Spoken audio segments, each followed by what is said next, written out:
So, good morning. Here we are. We're on the podcast for Who Cares? And today we wanted to introduce you to the Devon Alliance for International Recruitment. So, introduce yourselves and let's talk about what you actually do and why it's so important. Okay, thanks, John.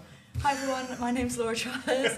I'm the project and pastoral facilitator for the Devon Alliance, and I'm here today with Paul. Hi, I'm Paul. I'm from the Devon Alliance team too, and I do a lot of the administration for the team and search through some of the CVs and that we receive. So, good morning. Good morning. So this is all about you guys. I've used your service personally, and we had some fantastic recruits that came over, and we had some big learning curves. We did. But actually, personally, I think having a team from abroad has made a massive difference to Unicare Devon. Yeah. They work hard, they're really gracious, they're great, they're great people to have around us. So although the process was a bit long-winded and we had some big learning curves, We did. I don't regret it at all. No. But we hear a lot of unethical stuff going on. Yeah. And that's where you guys come in, isn't it? Because you are completely ethical. Yes. Do you want to tell us how the process works? Yeah, so I think it's really important to use, I wouldn't use the word agency because we're not an agency. We're a little bit different to those big agencies that you see. We're like an NHS asset, and I think also it's really important for us to talk about bridging the gaps between NHS and social care, because we did that. And I know a lot of people would say, oh, you know, you're NHS and, you know, you don't know. It didn't feel like you were NHS dealing with you. Yeah. I mean, not that there's anything wrong with NHS before anyone gets offended, you know, the world's crazy. But no, it didn't feel like that. It felt like we were dealing with some really lovely professional individuals who actually wanted to make a difference. Yeah, and that's kind of how we sort of pride ourselves. You know, we're an NHS-owned asset. We are, you know, we do everything low cost, you know, as much as we can to save the money and put the money back where it matters. So on the front line to look after our patients, because that's what it's about at the end of the day, isn't it? It is. It's making sure that the people who are vulnerable in the UK and around us, our neighbours, our friends, who need care, get the care they need. Exactly. But also, what I loved about you guys is you do put support in. Yeah. So when these individuals make this incredible journey and decision to leave their families and come to the UK, you support them and you say, okay, let's hold your hand and let's see where this goes. That's not always easy for you though, is it? Because people are people. Yeah, I mean, anybody that makes that decision to leave their families and come and work in a completely different country is incredible, and we put that support behind them so that they can feel confident in their decision and they know, you know, what to expect in the UK. So we lay out a lot of things for them before they arrive, that will support them in their journey, you know, how to pack, what the weather's like, because wherever you're coming from, it's going to be cold, you know? You know, I loved some of our ladies, and in the middle of the summer, they rock it with big fleece jackets on, puffers on. I'm like, you okay? It's freezing! I'm and it's like really? 25, and we're This in is our t-shirts. summer, I'm in shorts, you know, I'm loving life. Yeah, so it's important that they know that the weather is cold, you know, and Emily always laughs at me because whenever I do, I'll do like a webinar with them before they arrive. I'm like, don't wear sandals because it's cold, your little toes will get froze. No, bless. But there's lots of things that people need to consider, isn't there? Yeah. I mean, the grass isn't always greener in No. the UK, and I think that from the conversations I've had, is people have this rose-tinted glasses on, they're going to get here and earn all this money, but there's things that they miss, like actually it's expensive to live in the UK. It is, and I think it's important that, I know when we did our first round of carers that came into the UK, they came with no money. Yeah, they did, yeah. And I think it's really important to stress the fact that you need to have some savings behind you. Okay, not thousands and thousands of pounds, but at least £500 to £1,000 just to set you up to your first payday. You really do. I mean, you know, we had to, well, we had to end up buying shopping every week for the people that come to us, even though there was an expectation they had some money. Yeah. Unfortunately, it just didn't. No. If they did, we certainly didn't know about it. Yeah. But ultimately, you know, we saw that as an investment into these incredible people. Yeah. So, although it's a bit of a burden, you think, oh, I'll have to go and buy some more shopping. Yeah. It's certainly worth it. Yeah. I've found. So, I think that's really great advice, isn't it? Have some money behind you. Yeah. Paul, so you do a lot of the admin side of it. I mean, when we think about the admin involved in causes and all that sort of stuff, it must be a minefield for you. I mean, yeah, it can be quite complicated, but then again, it can also be a simple process if you just follow the stages step by step. So obviously, getting a job first is the most important thing for them, and sort of once they've done that, we're there every step of the way to guide them and help them. And then through the process, getting their causes, being in contact with their new employer, you know, and the full journey. And as Laura does the pastoral stuff, I mean, she's almost like a friend to them, so they feel at ease with her. They're able to speak to her, you know, at any time. Sorry, I've got to do this. No, but Laura is absolutely fantastic with them. I mean, she is such a special person for these people, and they all feel at ease with her. They're able to go to her any time of the day or night, to be fair, and Laura will always respond. Not night though, not night, because I'm asleep. Well, when she's asleep, that's a different matter. But I think it's really important to have some sort of anchor in the UK that you can turn to, isn't it? I mean, when we did some social media adverts over the last year, we did sort of some bits and pieces to get some information, and we were getting some real heartbreak stories of people just abandoned. It's horrible. You know, I had one lady who was messaging me on Facebook, and I was talking to her until like 1 o'clock in the morning because it was so desperate, but I felt desperate that I couldn't help her. Yeah. She was in London, she was stranded. It's horrible. She was living with her pastor, she had no money. She couldn't go back home, but she was too scared to sort of inform the Home Office about the employer. Yeah. It was an awful situation. Yeah. But, you know, unfortunately, we can't help everybody, can we? So we've just got to make sure that in Devon, we do it right.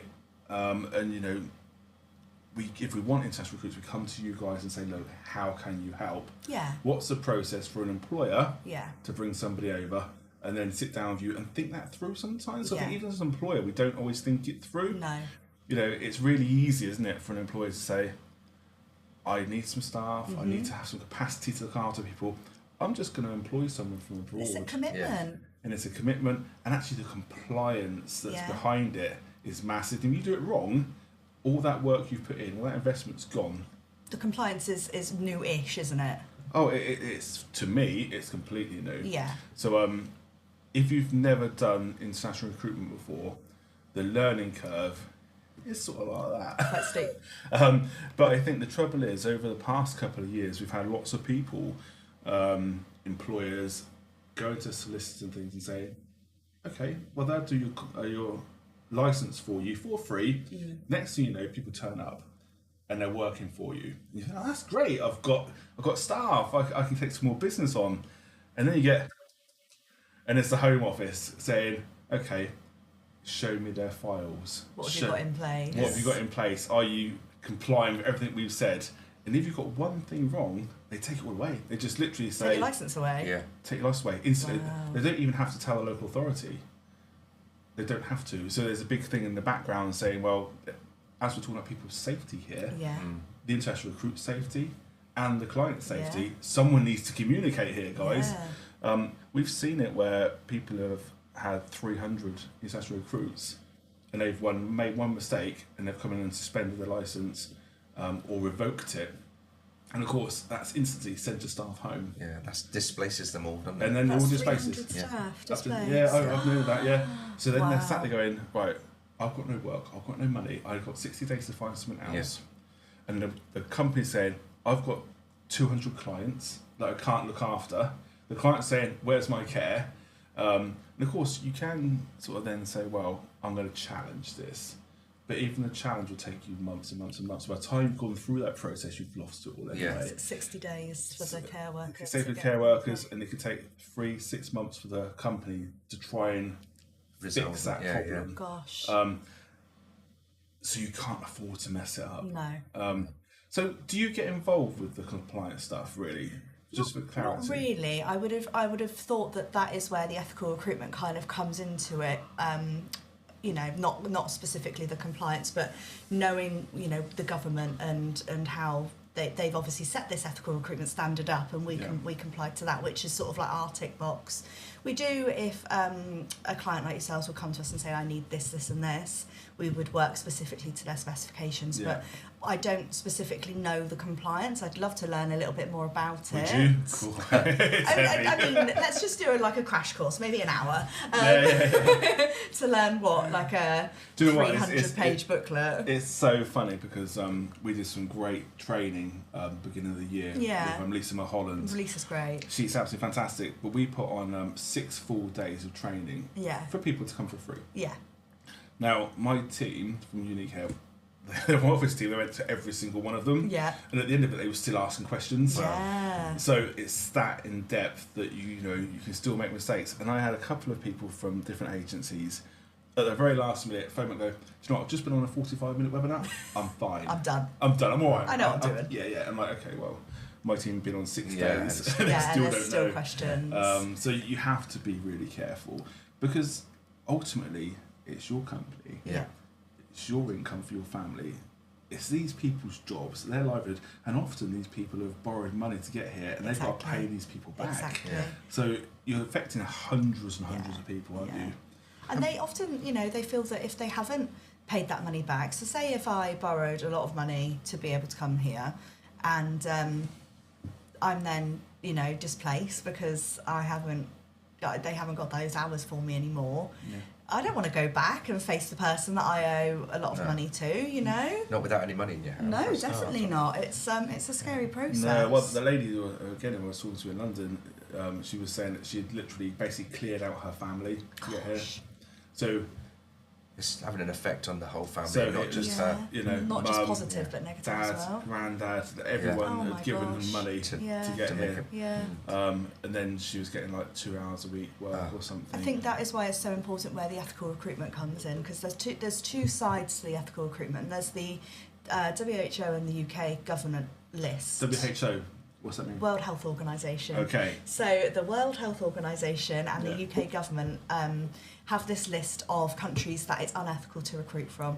Not because they're not good at what they do, but because their countries need that infrastructure. Yeah. So it's countries... So that's classed as the red list? Yeah, the red list. So you've got the red list and the amber list, which is the no-go countries to recruit from. Yeah. And then you've got the green list. So red list is countries like Nigeria, Ghana, Pakistan, Nepal, Malawi. There's 54 in total, so we might be here a while longer. Let's just see if she can do it all. There's 54 in total on the red list, and then on the amber list you've got country like Kenya. Kenya and Nepal are the 2 amber lists. Kenya and Nepal. So the red list is no-go, you can't recruit. Yeah. Kenya and Nepal on the amber list is you can recruit, but only from a government-to-government agreement, and there are certain agencies that hold that agreement, so we are not one of them. So the red and the amber list is one and the same to us. We cannot recruit from there. No. Well, and I think that's fair. I mean, we had a big thing a couple of years ago, didn't we, where we heard Australia trying to take all of our nurses, and it felt quite bad, didn't it? We're struggling to recruit into the NHS, but they're all going to Australia. Yeah. So if you need those people, you don't want them to be taken away. No. So it's really important we try not to. However, if they are in the UK and they've managed to get here, you can still recruit them, can't you? Yes, if they come to you directly and say, I'm here, I've managed to get here for whatever reason. It does depend on their visa. They are tightening up the rules with student visas, which kind of needs to be looked at. And you can't. It's not from a holiday visa either. It needs to be a working or dependent visa that we can then hire them from. You can't just come here on holiday. And go, woohoo! I'm here, for a job, because you need to be in the country, sort of, on one of those visas. And I think it's more tricky now, isn't it? Well, that family members, children that can't come. Yeah, it's really disappointing when that came out. But I think it's awful, to be fair. These people are coming to the UK to help our infrastructure, to pay tax, to do all the things that we do, but are not allowed their children here with them. No. And I think what makes it worse is it's only for the zip codes that are attached to carer and senior carer. Yeah. So if you came here as a carer, you then got a job as a dental nurse or somebody. Yeah. You could then apply for your children. Yeah. That feels really wrong, doesn't it? It does. It doesn't feel right. And I hope that now the new government is in, hopefully they will relook at it. And come up with a different solution, because it's not fair, and these people are here to look after. It's almost downgrading the role of a carer, isn't it? And saying that's not as worthy as those that are absolutely. And we already have people frowning on social care, don't we?